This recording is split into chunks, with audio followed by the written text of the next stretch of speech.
Hello and welcome back to GRIDWRAP. And tonight we're talking about creating worlds, and we've got as our very wonderful guest, Strawberry Freed, I think it is, which is actually Chris Hart, who's Chief Technical Officer at Reaction Grid. Welcome. Welcome. Thank you very much. Thank you very much for joining us. And of course we've got Tessa Harrington, who's our co-host, and she's from spoton3d.com. Hi Tessa, Hello. how are you doing? Hello. Just good. How about you? All right. In fact, I'm thinking I've got to get a grid because I'm the odd one out here. Just diving straight in. We're just collecting them, right? Yeah, just collecting them between these two very high-powered women. Chris, I'm going to come to you first, and I've got your CV in front of me, your resume, as it says here, and I can barely pronounce all of these words here. So I'm going to, it's an unusual resume for a British girl, becoming less unusual, I think, by the day. But what took you in the direction of development? I did an engineering degree at university, mechanical engineering, and I really enjoyed my degree, but I found the things which I enjoyed more were on the computer side. I'd always kind of considered computing to be my hobby, and since I was about 10, I started picking up my first computer and typing in little basic programs, and I absolutely loved it. And I didn't think that I could make that my career, but it turned out that when I left university, that was what I really wanted to do. So I started off by basically going into system administration, and then ended up at Rox Press, editing books on programming. And it kind of flew from there. Working for a publishing company like Rox was, when they were based in the UK, was like a crash course in every aspect of programming. And you'd be completely immersed in best practices, techniques, and all sorts of interesting coding things. And it just caught my imagination. I really loved it. And I loved the attention to detail, the. Oops. Yeah, I think we've lost Chris for a second, so we're just going to hold for a second and try and get her back. Tessa, I'm going to come to you because I'm going to ask you the same question, because effectively you have done a very similar thing. Did you come from the same direction? As far as education, no. I'm actually, I know enough about programming to be intelligent enough to have conversations with programmers, but a lot like Jessica, and that's one of the things that we have in common, except she actually codes some, but we're more about managing coders and making sure they meet their goals, because programmers tend to be shiny, bright thing kind of people, and they take on a lot of different projects, sometimes overextending themselves, and they a lot of times find themselves linking up voluntarily, all on their own, with people like myself and Jessica, because we tend to keep them on task and help them reach their goals, because it's pretty frustrating otherwise, because they never quite get anything completely done. So it's a very give and take relationship. But no, I don't have an impressive CV like Chris does. But I have 15 years of experience on the management and builder and designer end. So between the two of you, we really do have two women who sort of have covered the whole curve, in a sense, from one end of development to another, I think. I mean, coming back to you, Chris, you were talking about being at the press and finding all the fine detail out. Do we have your voice? Yes, hopefully. Oh, great. Yay. Phew. So, sorry. So where did you go from there? How did that hop manage over to something like coming into Second Life and then developing your own grid? Well, basically, after Rox, I went into regular development jobs and took things further that way. I ended up consulting, doing a variety of consulting on sort of SharePoint and a variety of Microsoft stuff, and travelling all over the UK, doing lots of on-site work. And then I had my little boy and took a bit of a career break for about a year actually. And then when I came back into work, I preferred to work from home. I went freelance and did the odd contract here and there, and I logged into Second Life. I I figured, why not? And I bumped into Kyle and Robin on Microsoft Ireland at one of the developer meetings. So it kind of went from there. It's the most unlikely direction for me to have gone in, was something so graphical. But it's been absolutely fabulous. I've really enjoyed working in 3D, and it's tapped into a creative outlet that I never really thought existed for me.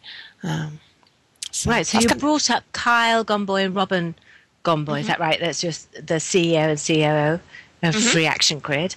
And there's Jeff Lowe as well, isn't there?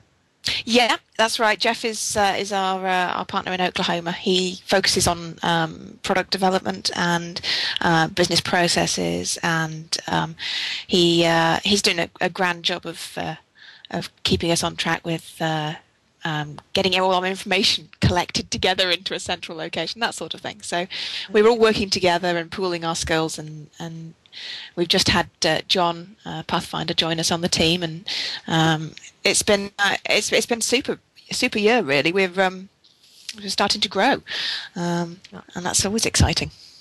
Now we're hearing you're starting to grow. Now, I think it was in GRIDWRAP the other day, Tessa, or on the NBC News. Somebody said to us that quite a lot of the grids were going down, and we've seen the loss of some virtual worlds, haven't we? There.com, I don't know whether Home is still going. Blue Mars is turning into a browser. Caneva, we heard, was gone. And some of them are settling back into the background. You are starting to grow. How difficult has that been? It's been very tough. Be difficult. No, it has been very tough. We've been extremely prudent. We've built all of our products and services from the ground up ourselves. We've had no external investment other than our own investment of time and effort, and we're kind of keeping a very close eye on what works and following our gut instincts, which is to try to not make mistakes that others have made, to focus on things that we believe will help us to scale. Things like the fact that I come in here today and it took me ages for my inventory to load. I had to change skins because my assets weren't loading. These are problems you're going to get on bigger monolithic grid architectures, and this is something that we wanted to break away from, because we realized as our own main grid grew, it was getting harder to manage, it was getting slower for things to appear, and then Hypergrid comes along for OpenSim, and we have found it much better to break apart some of the worlds that our clients are hosting with us, and to just teleport between them, go and visit somebody, and that's that distributed architecture is a great way to consider scaling out virtual worlds rather than scale up, scale out. It's a common term in server architecture and things. Rather than buying a bigger piece of hardware, use more smaller pieces of hardware and just link them together. So it's the same principle, I think, that is going to help things like OpenSim to succeed. And that architecture has been an absolute, it's been great that Hypergrid is getting so much work done to it, because I think that's been a super addition. But then we're also focusing on making sure we don't just concentrate on one platform. So we understand the appeal of being able to get into a virtual space with as minimum fuss as possible. So for the past year, we have been focusing a lot of effort on our new Jibe platform. That's going to be absolutely brilliant, because I was going to come to that and just say, talk to us about that, because why do you need a new platform? Well, there are many pros about OpenSim and Second Life. The ability to get into virtual space and build real-time collaboratively. OpenSim and Second Life, I love OpenSim, are great for that. But when it comes to things like businesses who have significant firewall restrictions, schools too for that matter, when it comes to a lot of our customers just say, I want to have a meeting in 3D, or I just want to meet some people in 3D, or I've got a director over here who doesn't want to have to download a big client application, or I've got kids who've just logged in and their avatars have turned up naked. And there are issues with OpenSim and Second Life that the platform isn't really able to address them all. There's a huge legacy behind it for both the viewer, that we can't really modify. And the server architecture, which is impressive, but it's absolutely vast. When it came to our future direction, we wanted to make sure that we had alternatives. So we have invested time to make Jibe, which is Unity-based, which means that Unity plugin, because Unity 3D is becoming more pervasive out on the web these days, you can access a virtual world in the web browser without having to download a special application. And that has proved to be an absolute winner in terms of accessibility of a 3D virtual space. So we've been concentrating on making it as easy as possible for people to build their own 3D virtual spaces using our platform. And then expand that over the next year to be accessible via iPhones, iPads, Android devices, tablets, that sort of thing. So it's tapping into different ways of working with 3D. It's 3D that we want to work with. It's not a specific platform. So you would have some sympathy with that, wouldn't you, Tessa? Oh, of course. I'm kind of dubious a little bit about you don't have to download anything, because I actually went into Jib and I was really quite impressed, but you still have to download some new stuff to prove it. I've always kind of scratched my head at the whole thing of, it's got to be in a web page, because, it is fully accessible and much easier to get in. I give you that. It's awesome. But the argument that the download thing, you're still downloading a client. It's just much smaller, much cleaner, much easier to deal with than installing the client we use. But, there's always pros and cons to any of this, and you have to balance it out. And there's going to be some people who actually need the web browser experience and some who can't live without the full functionality of OpenSim and those type worlds. So I think it's just a matter of marrying the product to the right company. And we've actually referred people to Jibe and other type interfaces, and took a look at Canvas as well, because we feel like we are going to find clients that we aren't going to be a good fit for. And I'm not going to try to cram down the technology down their throat if we're not the right software base for them. It just makes more sense to pass them on to the next platform that could serve their needs better than lose them completely from the industry.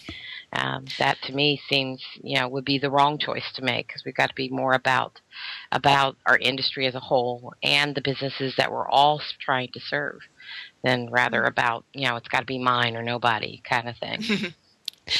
I like where you're coming from there. You're absolutely right. There is still a download. There's always going to be some kind of a download. I mean, the plugin itself, once you've got that little plugin, it makes it a lot easier for people to come back.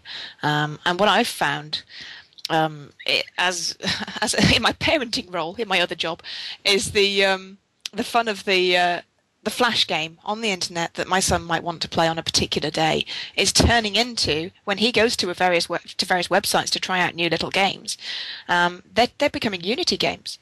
He got absolutely hooked on a little Unity game the other day, a Phineas and Ferb Unity game.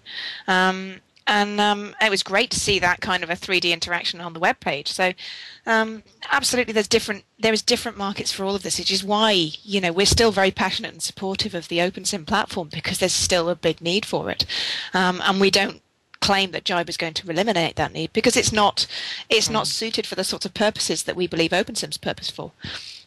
So it's an alternative, and we've been talking to engineering companies about collaborating on 3D models and designs, proper mesh ones, and bringing them into the Unity space, and just making those accessible to people to view.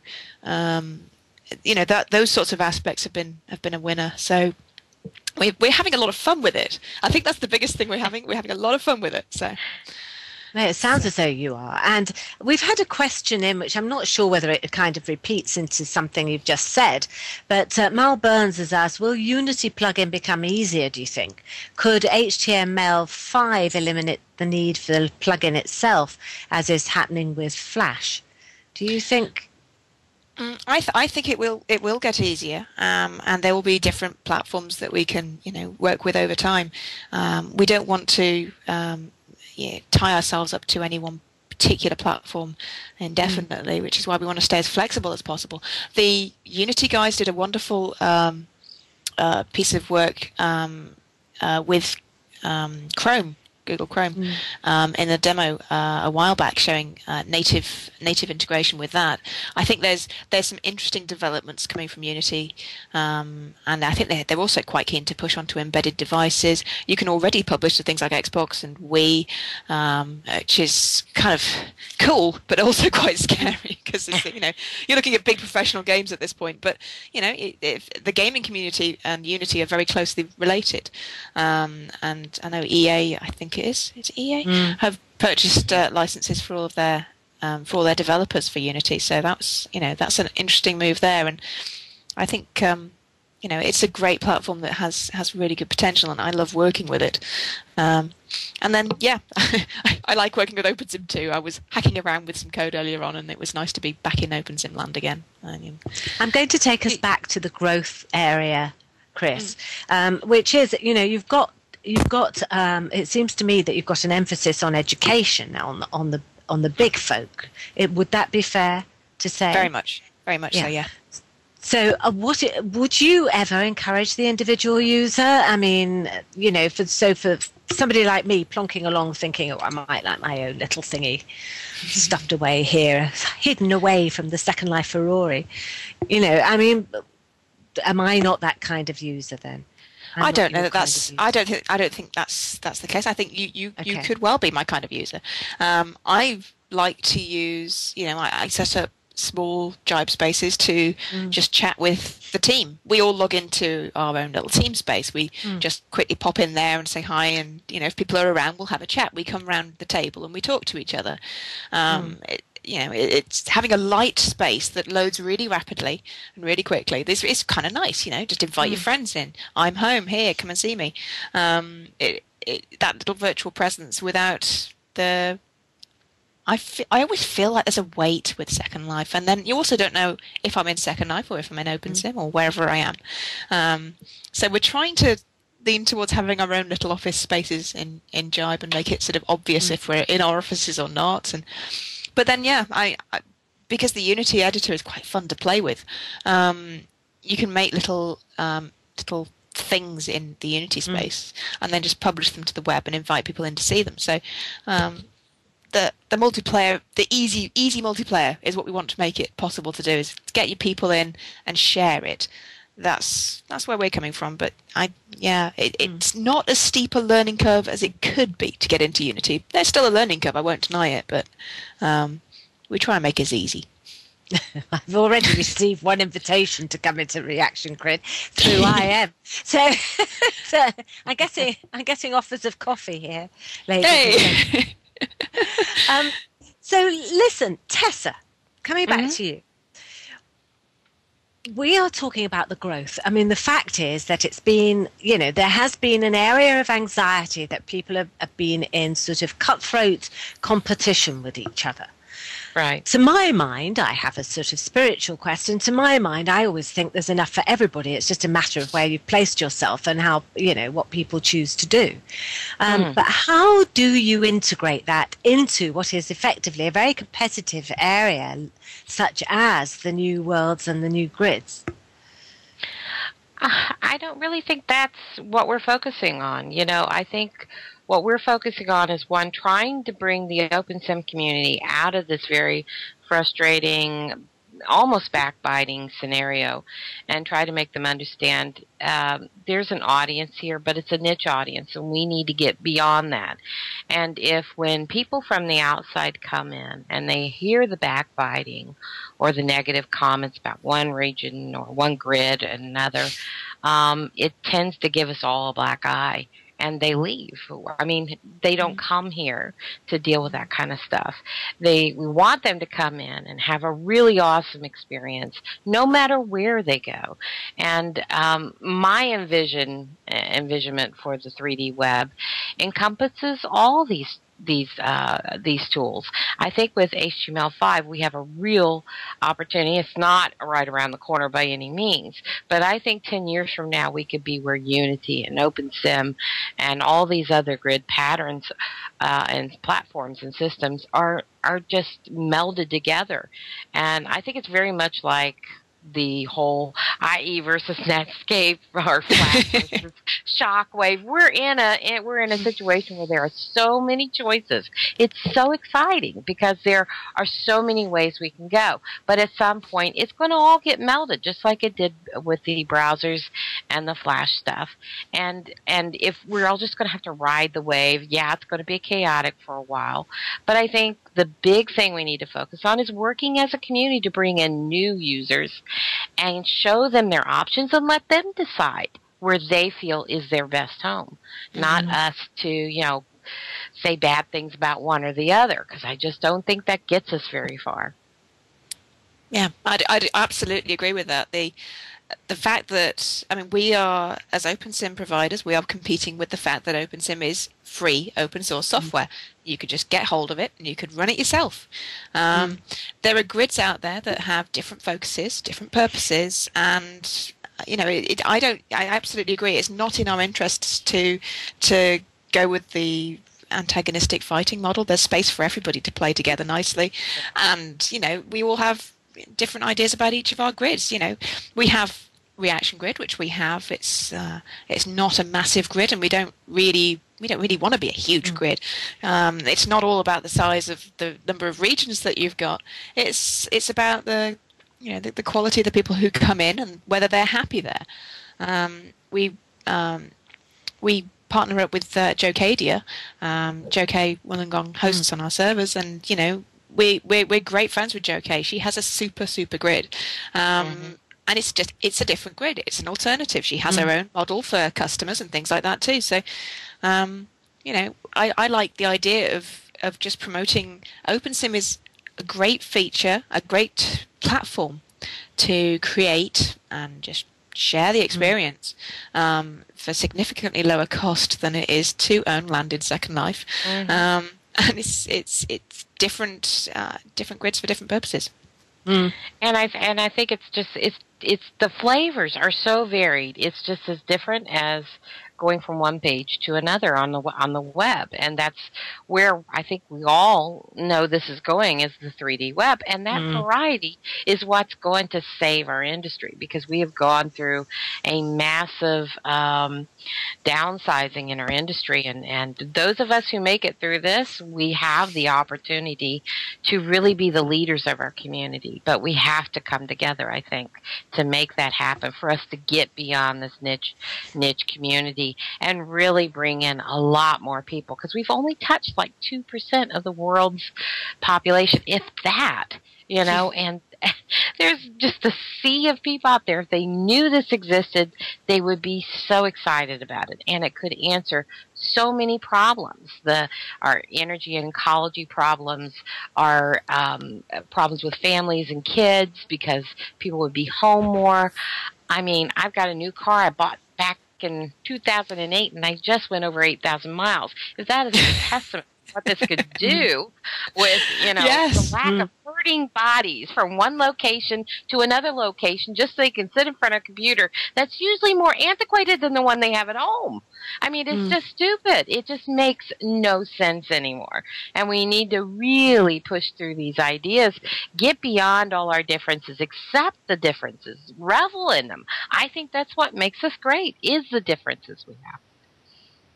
Yeah. Well, I'm going to throw a spanner in the works in a way here now. Okay. So I'm giving you a bit of an alert, right? A bit of a heads up to this.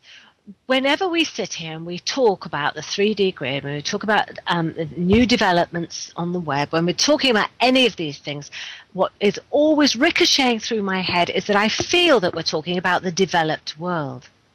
And when we talk about just 2% of adoption, effectively, then I am feeling that how do we get it out? We talk about the future as if this is going to be acceptable or accepted by most people in the world. Actually, is that true? Or are we just talking about developed areas? Chris, talking about about the GRIDE platform.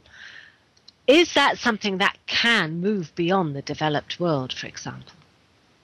I would hope so in time. There is the big issue with any 3D platform is you need to be able to render 3 dimensions. And a lot of graphics cards are just not capable of handling the richness that the developed world is pushing forward with 3D applications. The technology barrier, the entry level seems to keep going up. Which is great for those who have got the resources to own the computers, who've got the latest hardware. But, I'm always very conscious of the fact that the big box under my desk that I'm currently logged in with has an 800-watt power supply. That's cranking out. That's hitting my toes up quite nicely right now. And when you work with machines like this, you have got power consumption issues. You have got the general requirement of being able to render 3D. You need a good graphics card. So, those requirements are. We try and make it possible for people to come in with as limited hardware as possible, but it is hard for some people to get in because their computers just don't support it. And I think that problem is going to be more of an issue with the people who are less likely to be able to gain access to the most current hardware. That said, now I had a great chat with some folks, I think it was Intel actually, at the Unity conference last year, about their plans for making it easier to render 3D on low power chipsets on netbooks and things like that. And I think there's a lot of interest in being able to render this on things like tablets and mobile devices, and those are lower energy use. They are going to come down in cost, hopefully, to be more affordable. So I think that it will become more accessible to those who have issue with it, but it is a difficult one. I certainly acknowledge that. Well, I tell you, the computers, though, with this recession have come down a lot, too. And maybe businesses aren't aware of that because they're just trying to keep their heads down to the ground and keep working and keep their companies running. But if they have put their heads up for just a moment and looked around, we just bought one of our business reps a $400, I think it was Acer with 4 gigs of RAM. And a really nice video card. It was just unbelievable deal. And we're about to pack it off to him, a 15.6 screen. Everything he could need to showcase the virtual worlds. And it is. If anybody is thinking about this, they should do it now because it's just unbelievable the technology that's out there and the price it's at. That's almost the same price as the little netbooks, which only have 1 gig of RAM, and they can barely do anything. And they're not much smaller than the regular laptops, to tell you the truth. Yeah, I think the general attitude has always been a case of, why do I need to give a graphics card to Joe in accounting, to anyone who's just doing word processing and spreadsheets and stuff like that? The traditional business attitude, you don't need a graphics card, you just need to be able to show stuff on a monitor. Well, laptops are just kind of taking over, really, in many respects, and the laptop chipsets, a lot of them have these embedded chips that are just horrific for rendering in 3D, but they are getting much, much better. So, I think the next couple of years it's going to get a slightly different ballpark there, because I think the requirements of running the transparent window borders on Windows 7, that sort of thing. People are going to start thinking, well, if they had a better graphics card, it might make it a little easier to work with this. I love those.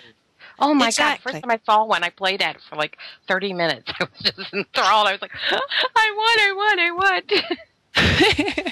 I can see I've got a partition coming up. Mal has asked here, Mal Burns writer has asked, some people are working on the idea of Unity acting as a window loading portal to live versions of OpenSims. I wonder if that's what it means. For example, Resable has done this. Has Reaction Grid any thoughts in that direction of linking the web interface with the content of a full client? It's very cool. I tried the Resable one yesterday. I saw a tweet about it. They've just done a new release of theirs, and it was kind of fun for a few minutes until 8 of us landed, and then we all froze up. you're still logging into OpenSim. I think the OpenSim platform is super, and if you can make sure that the version of OpenSim that you're logging into is as robust as possible, then you stand a good chance of success. But it's alpha software underneath you, which I see OpenSim crash a lot because I run a lot of grids. And I'm having to constantly deal with keeping consoles up and running, making sure there's as few things as possible that's going to crash them. I don't have confidence in OpenSim as a backend to stay up for 50 to 100 users concurrently, whereas I am confident in things like our Jive platform, the network backends for those. The network server we use for Jive at the present time is used in Club Penguin, which has thousands and thousands of users. So I want to make sure that the platform I invest in for Unity work is going to scale. I don't feel confident yet that OpenSim can scale that far without significant modifications. That said, I know those wonderful folks at Intel have kind of done that. You need to come over to Spot on 3D. I tell you, we've done our testing, and it's remarkably robust. And I think you'd be like pretty amazed because it's been kicking butt and taking names.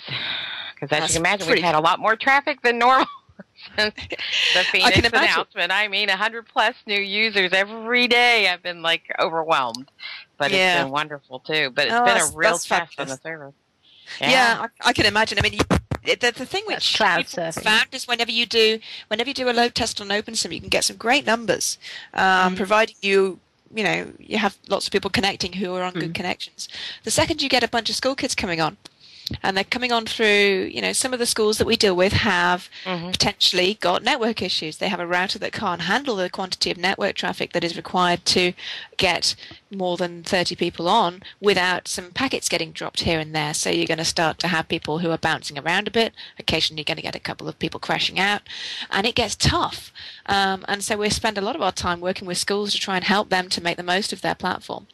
But I've found that if you get a bunch of school kids on a grid, they will crash it. Doesn't matter what you do to it.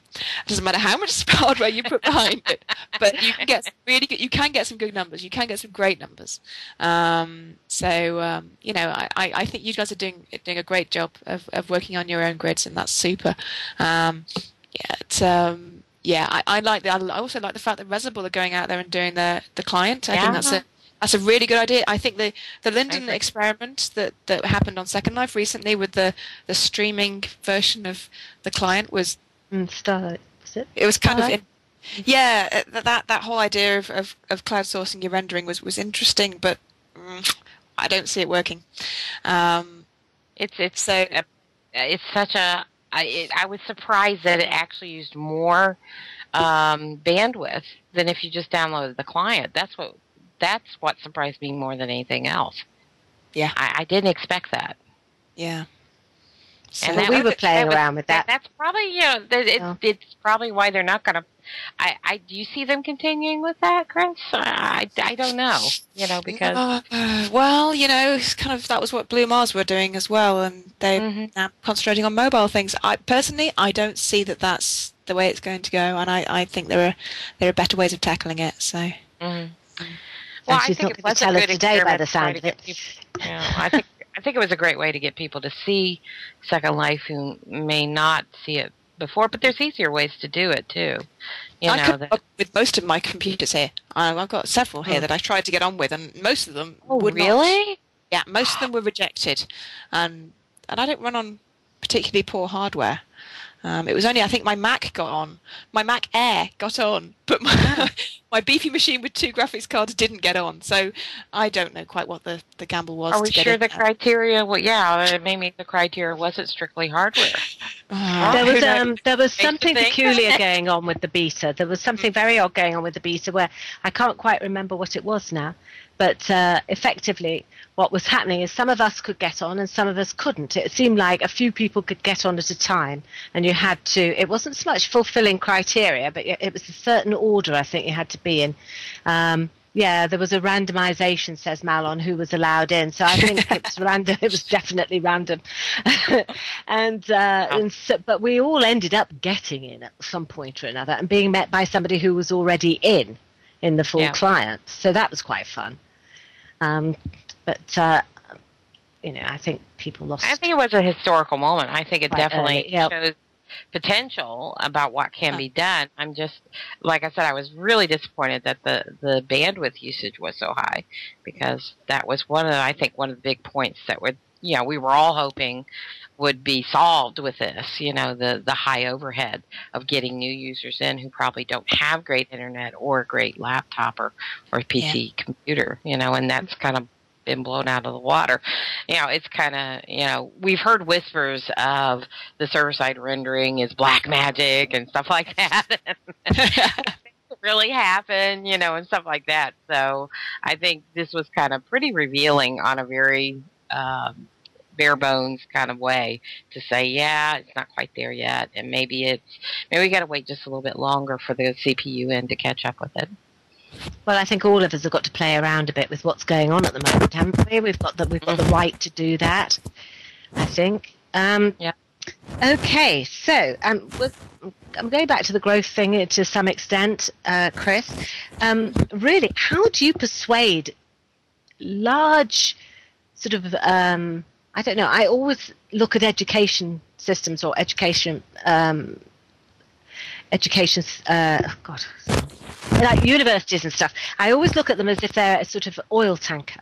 So they're people who plan years ahead and who have to have their figures in years ahead and sort out their budgets ahead of time. How, with a new and embryonic kind of development such as virtual worlds, how do you go to those people and say, look, we'd like you to come in next week? How do you do that?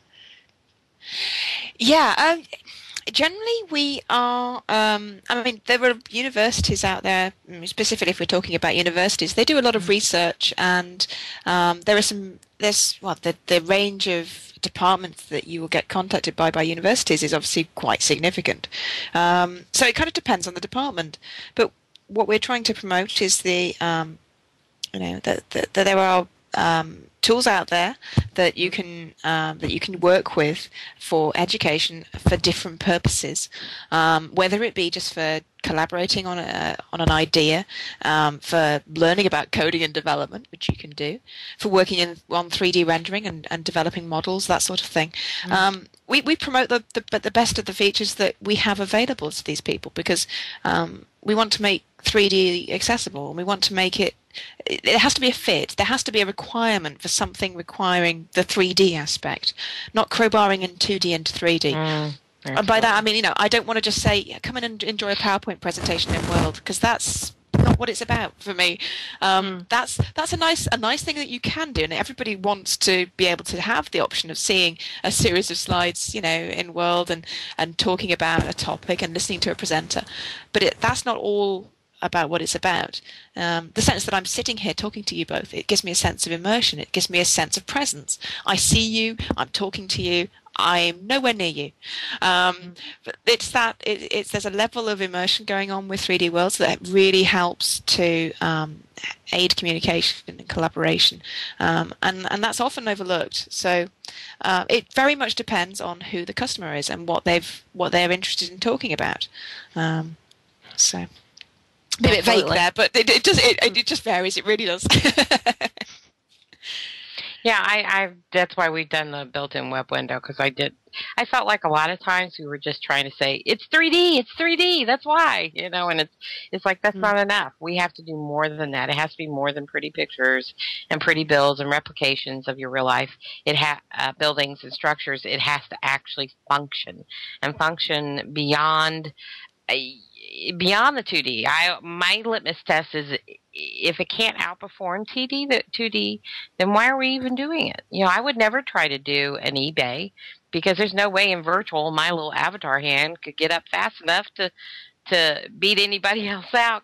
And certainly eBay does run the competition where if my computer's faster, I'm going to be able to respond faster. Certainly that still exists in 2D, but it would just get 10 times worse in 3D, so it makes no sense.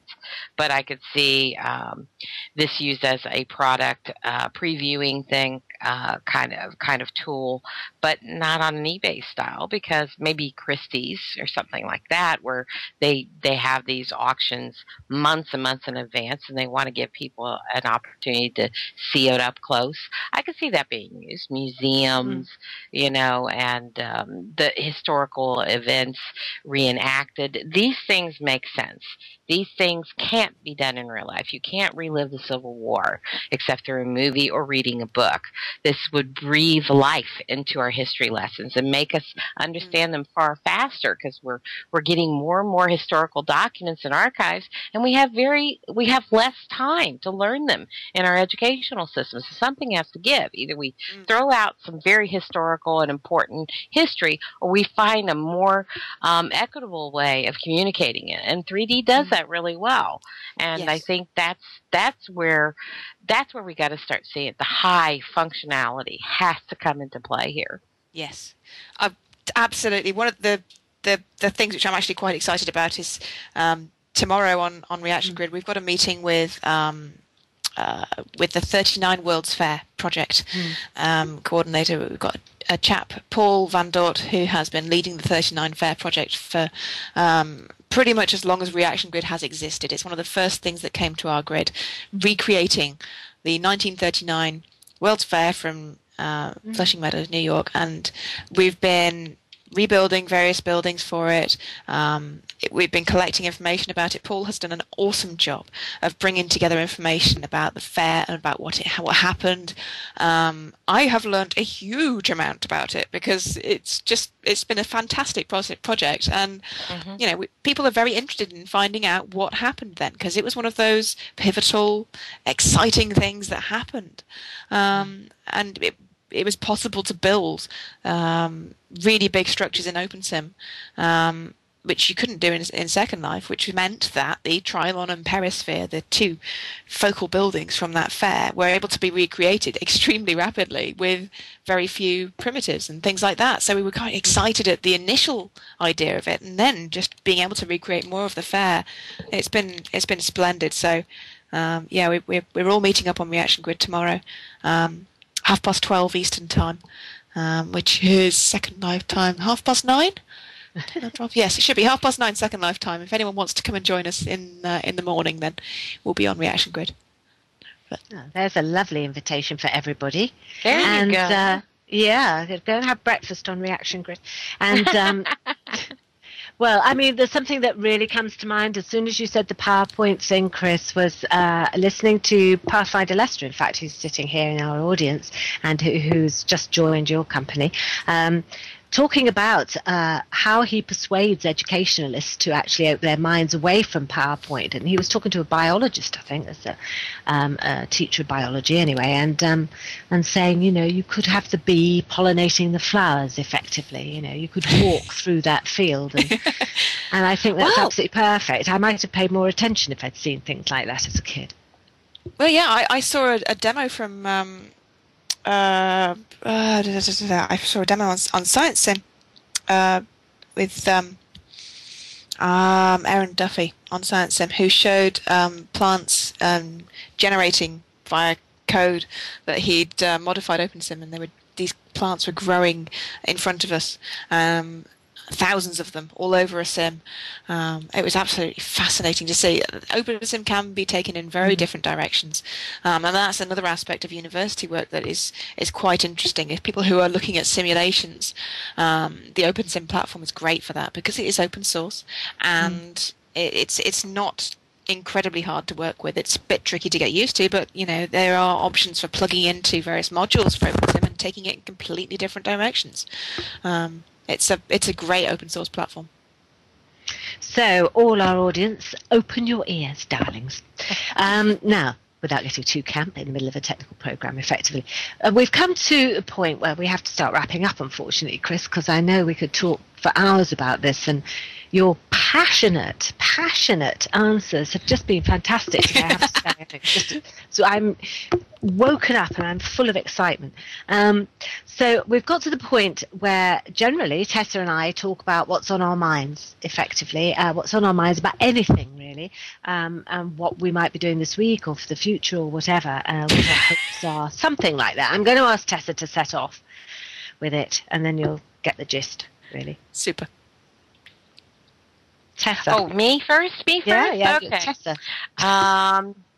just, the thing I like the most about what we talked about today is that it's about the community and giving the people back who are looking at it much more than what they probably ever anticipated, and being able to see.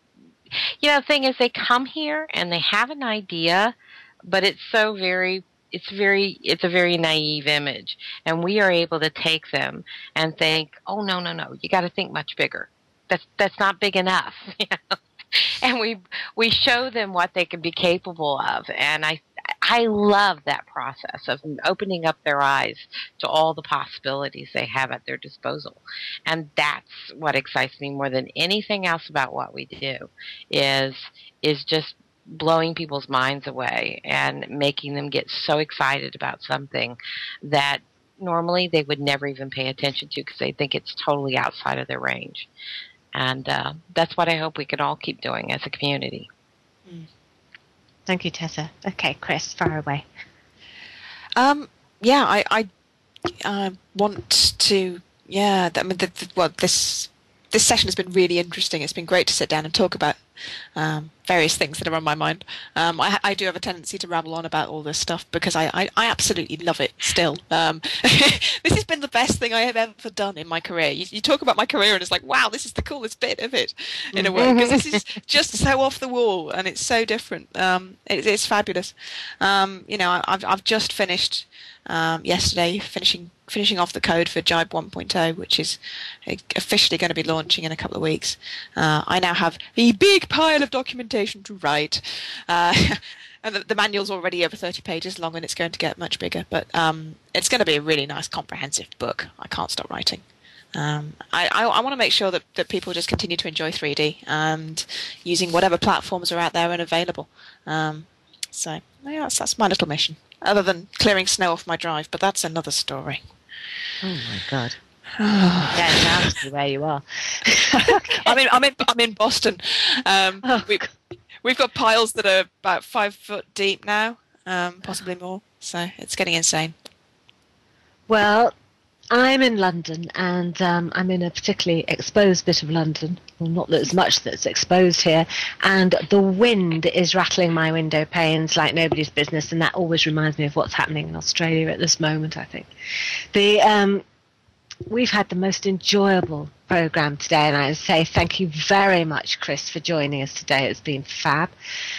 And so it just really remains for me to say thank you from Chris and to Tessa and to our audience here live at Metaverse, and to our audience live on the net, and myself. And we have to find a way possibly of recycling our old computer equipment and perhaps redirecting our electricity so that people near you can have 3D.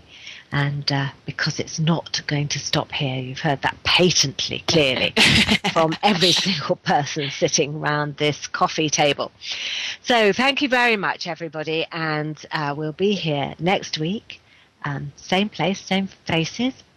Well, different faces, actually, and on Monday. So take care, everyone. Goodbye. Thank you very much.